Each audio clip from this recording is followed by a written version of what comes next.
Nimejitokeza kwenu kwanza kuwasihi wananchi wa wilaya Nyang'hwale ambao ni wananchi takribani 1,124,036 ambao wamejiandikisha kwenye daftari la kudumu la wapiga kura wajitokeze kwa wingi tarehe 29 Oktoba ili waweze kwenda kupiga kura na kutimiza haki yao ya kimsingi ya kikatiba.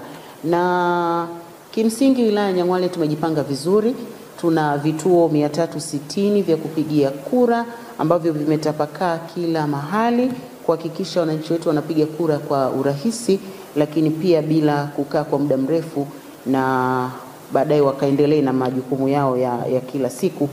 Lakini pia hali ya usalama katika wilaya yetu iko shwari, na tunawahimiza tu wananchi kuhakikisha wanajitokeza, kwa sababu kupiga kura ni haki ya kikatiba, lakini pia ni fursa kwa mwananchi kwenda kuchagua kiongozi wanayemtaka, ambayo ni hatima ya mwananchi pia kwa miaka 5 ijayo.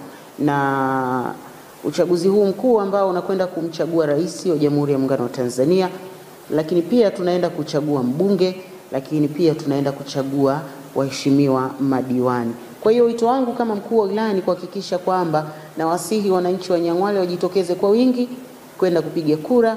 Kama nilivyosema, hali ya usalama iko timamu, tuko sawasawa, na kama serikali ni jukumu letu kuhakikisha wananchi wanapiga kura kwa amani na utulivu.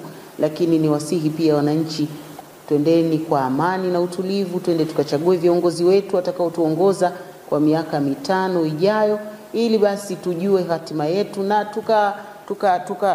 wachague kwa mahaba, kwa maana tulipewa muda mrefu wa kuwasikiliza na sera zao kwenye kipindi cha kampeni, na leo tumebakiwa na takriban siku moja kuelekea siku ya uchaguzi.